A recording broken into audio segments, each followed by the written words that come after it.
Turabaha ikaze mwebwe mwese muwandanya gukurikira imbonesha kure BTV mu makuru twabateguriye. Mudukundire duhere kuri izi ngingo nkuru ziyagize. Abarundi ba mu mahanga na cane cane urwaruka basabwa kuzana ubuhinga buteza imbere igihugu cabo, na cane cane bawusangiza urwaruka ruri hano mu Burundi, bikavugwa na nyen'icubahiro umukuru w'igihugu Evariste Ndayishimiye. Ibusumasumbane ry'ibidandazwa vyinjira mu gihugu n'ibishorwa hanze ni kimwe bituma haba iduga ry'ibiciro, kuko amafaranga y'agaciro adaheza ngo aboneke. Ido nido yandi makuru mu kanya.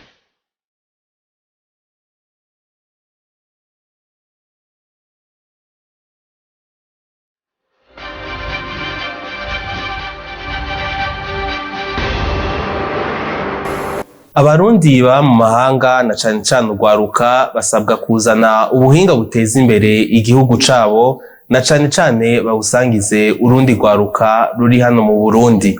Bivugwa na nyen'icubahiro umukuru w'igihugu Evariste Ndayishimiye aho yariko arugurura indwi yahariwe abarundi ba mu mahanga hariya mu ntara ya Gitega. Tumukurikire. Birahimbaye cyane iyo abenegihugu banezerererwa igihugu cabo.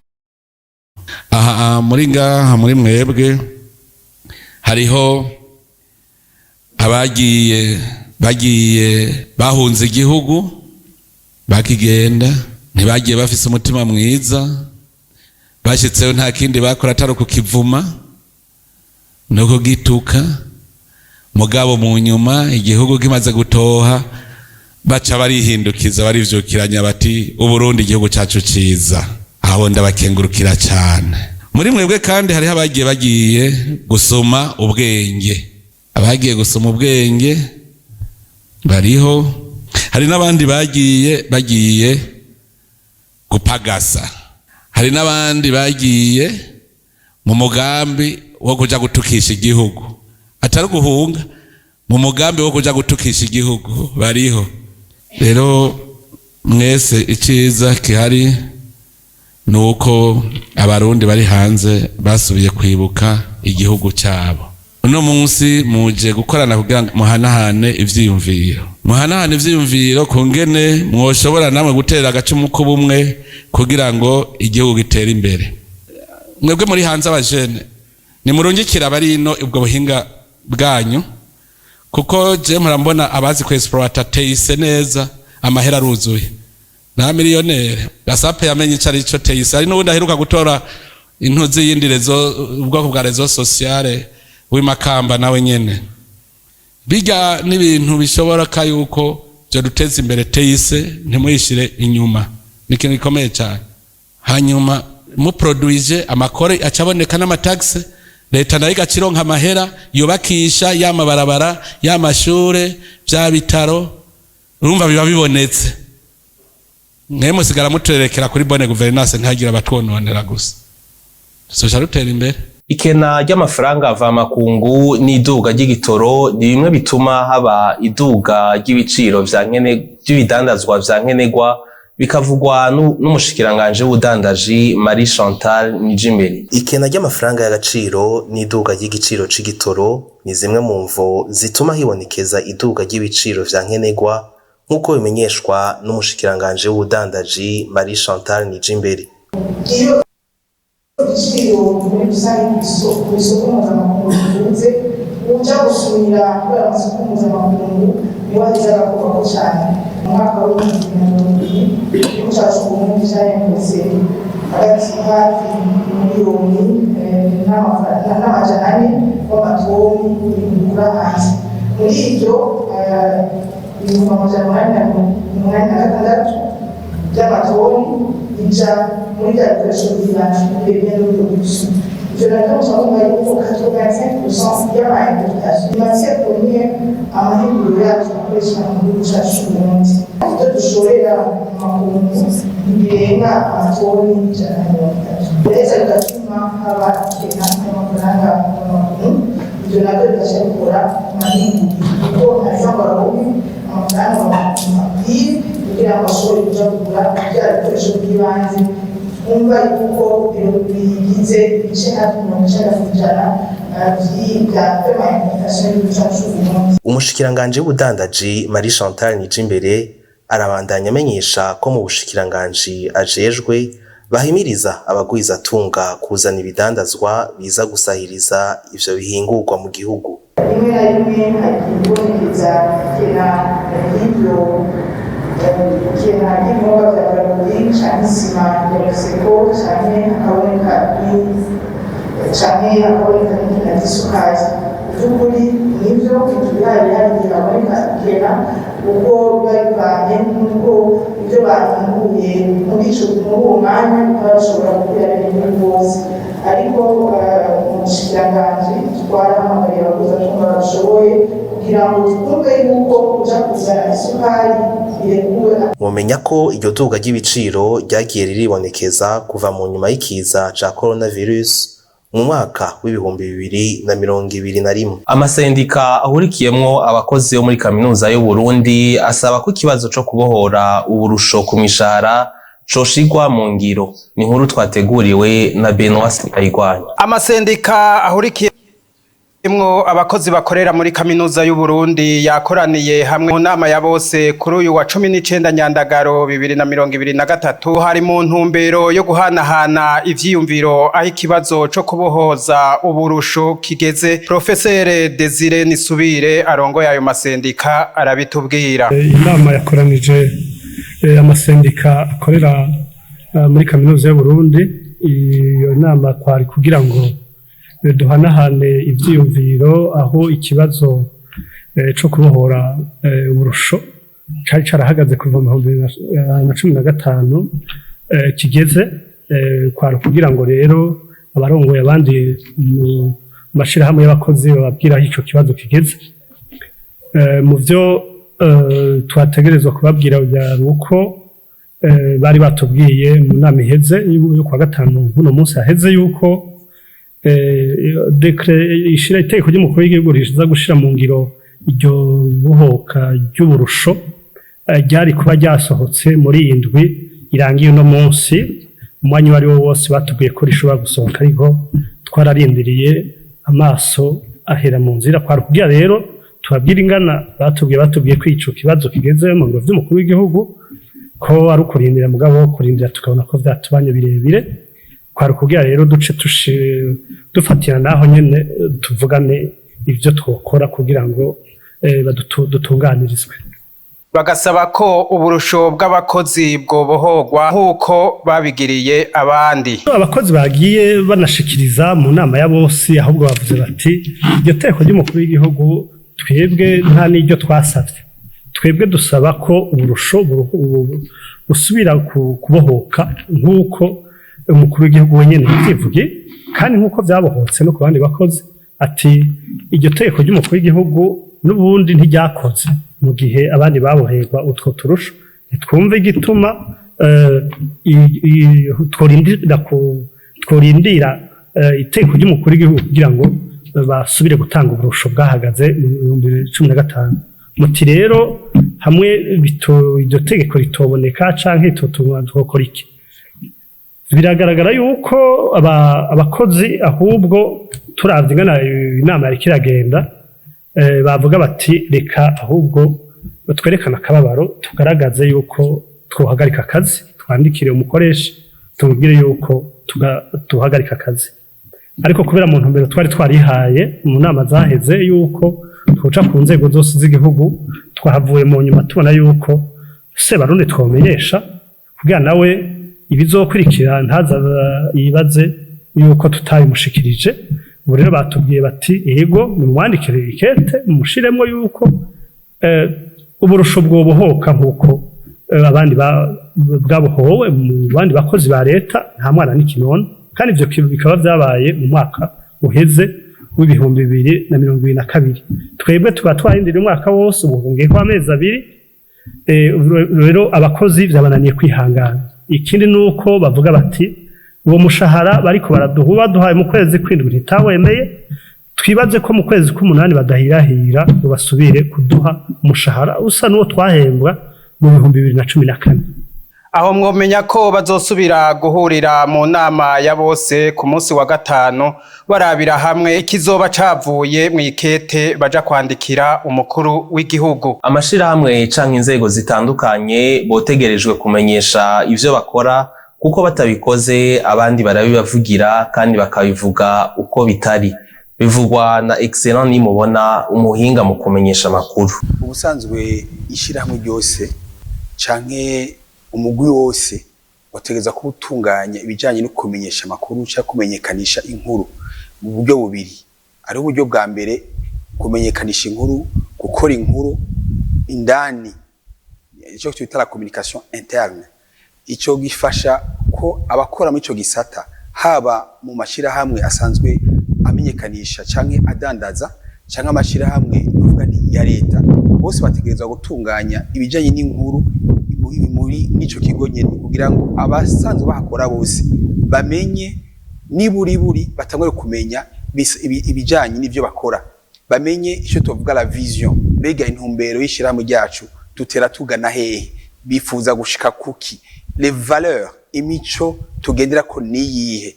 Ivyo rero bitegeza kuba bikorwa n'umukoresha canke n'ubuyobozi mu kumenyekanisha bica bihereye mu gisata indani, la communication interne. Ivyo bifasha kugira ngo abakozi ubwabo uretse yuko bamenya ivyo bakora, uretse ko bamenya ibijanye n'akarangamutima kishira hamwe, baheza bagakorera neza iryo shira hamwe, baheza bagakorera neza ibijanye no kumenyekana canke l'image, la visibilité y'ishira hamwe. Ico ni cambere. Hanyuma tukatuja muri la communication en externe, no kuvuga yuko bategeza gutunganya neza ibijanye n'ivyo abanyagihugu canke public cible canke abakiriya bakeneye kumenya kubijanye mu n'ivyo bakora canke ivyo badandaza. Ico nico twita la communication externe. Rero ivyo bitabaye rero ni hamwe usanga abakora akazi batamenyesheje ivyo bakora, ni hamwe usanga hari kudahunze cyangwa kutumva kumwe ibikorwa byabo canke ibikorwa by'ishyirahamwe bariko barakorera. Ni hamwe usanga hari kwaraba kumbure udatahura akazi basanzwe bajejwe. Hanyuma iyo batari ko baratanga amakuru ku basanzwe ku bakiriya babo canke abenegihugu canke abanyagihugu canke abakiriya, ni hamwe usanga hacaba abandi babavugira amakuru. Ni kuvuga udatanze utavuze ivyo ukora abandi bari kuvugira bashaka kuvugira kutariko. Nico usanga uno munsi kenshi tusanga two tumva amashirahamwe atandukanye canke ibigo bitandukanye bigira ico twakwita la communication de crise, baza kurondera gusibura ishusho ryabo tosekajwe n'abandi bayivuze kutariko, kubera yuko bo batabivuze kare uko bategerezwa kubivuga. Urumva rero tusaba yuko nibaza yuko ico cari igikorwa c'imisi yose cyo kumenyekanisha amakuru. Ico novuga nti gutunganya amakuru no kuyatanga indani no hanze. Tubandanye n'ayandi makuru avugwa mu myidagaduro. Abaririmbyi bamwe ntibashimishwa nuko badahabwa agaciro n'abahinyanyuzi na cane abakizamuka. Bivugwa na bamwe mu baririmbyi mu bimaze gushikira. Ni inkuru twateguriwe na Ange Hisa Nzeyimana.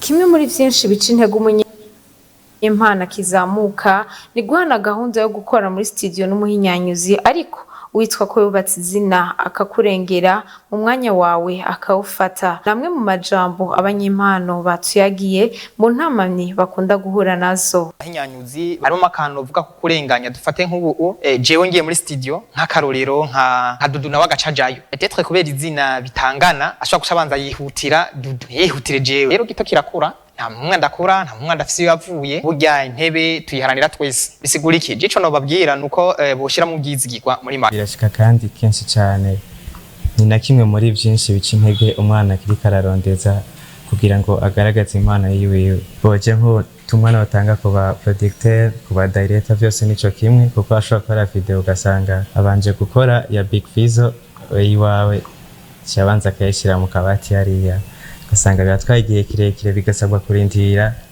Ni bya bindi nako ndavuga kimwe mu bica intege abana bariko bararondeza kubaka izina ryabo. Si ikintu ciza na gato, ahubwo ni ikintu kinasubiza inyuma mu muziki, kuko hari igihe uwo mwana uhaye umwanya muto kandi aba yatanze uburyo bwiwe ingufu ziwe kwitanga biba birimwo vyinshi niwe ashobora kuba yonashikaho Big Fizzo atashitse aho Sadpi canke Kidum atashitse rero vyoba vyiza twese duhawe umwanya ungana kuko no muri studio igiciro ni kimwe ayo Fizzo ariha nanje niyo mba narishe rero vyoba vyiza mutunganishije kwikebuka kuko vyoba vyiza kuruta kuko twese right now turi ku ntego yuko tuduza umuziki w'u Burundi icarimwe atanumwe asigaye inyuma atakuraba ngo urya aracari karirondeza ngo urya yaramaze kubaka izina nta valere rimwe bifise ku bantu bafise umutima uri hamwe wo guteza imbere umuziki w'u Burundi muri rusange. Nayo Elastin Yubahwe umuhinyanyuzi w'amajwi benshi muzi ku izina rya Trust Beat avuga ko bishika no mu baririmbyi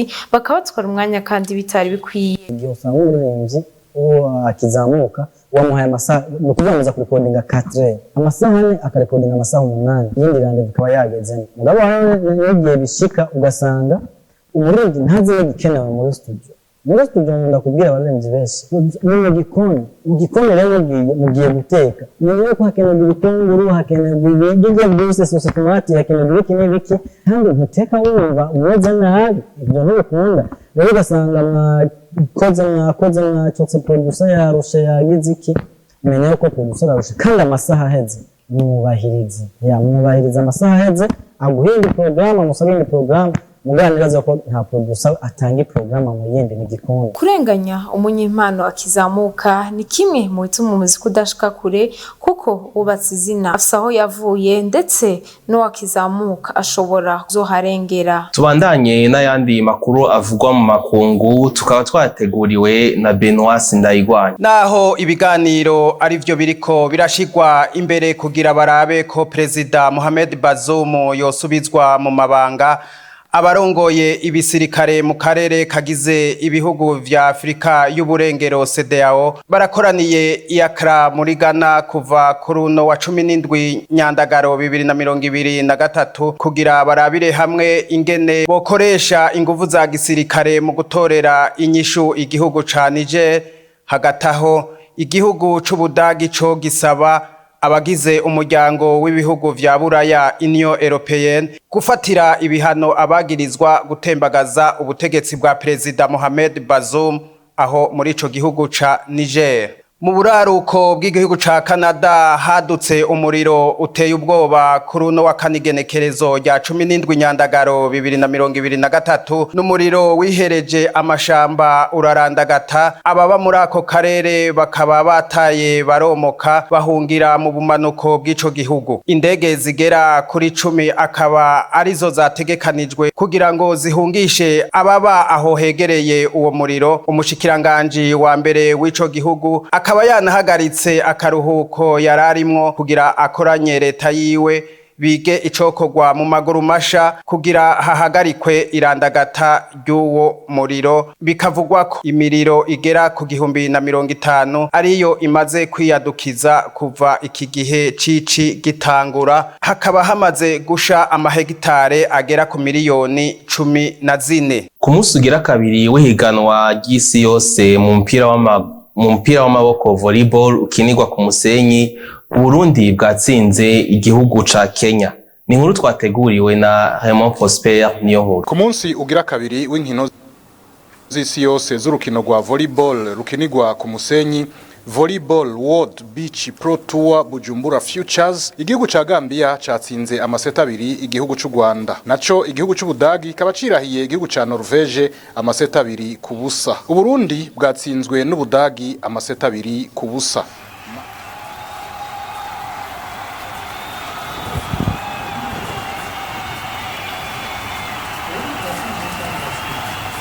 Bwatsinze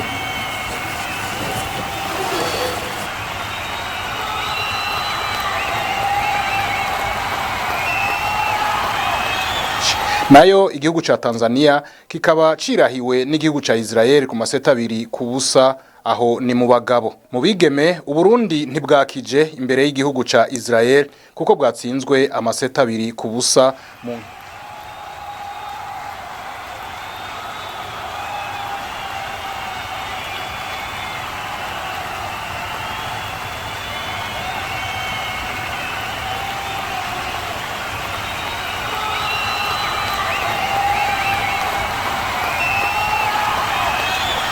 Mu nkino zo ku munsi wa kabiri Uburundi bukaba bwatsinze urukino rumwe gusa imbere y'umutaga aho bwirahiye igihugu ca Kenya amaseti 2-0.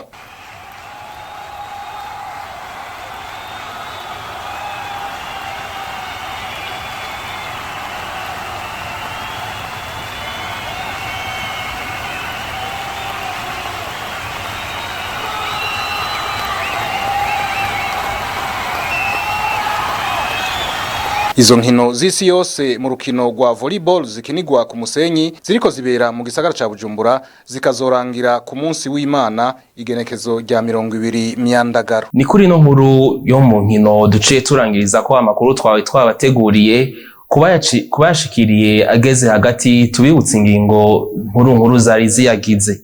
Abarundi ba mu mahanga na cane cane ugwaruka basabwa kuzana ubuhinga buteza imbere igihugu cabo na cane cane bawusangiza ugwaruka ruri hano mu Burundi. Bikaba bivugwa na nyene cubahiro umukuru w'igihugu Evariste Ndayishimiye. Ubusumbasumbane bw'ibidandazwa vyinjira mu gihugu n'ibishogwa hanze ni kimwe bituma haba iduga ry'ibiciro kuko amafaciro adaheza ngo aboneke. Ni kuri no nkuru tuciye turangiriza ko amakuru twari twabateguriye. Tubashimire mwebwe mwese mwadukurikiranye, dushimire abadufashije kuyatororokanya, mubandanye mugira ibihe vyiza.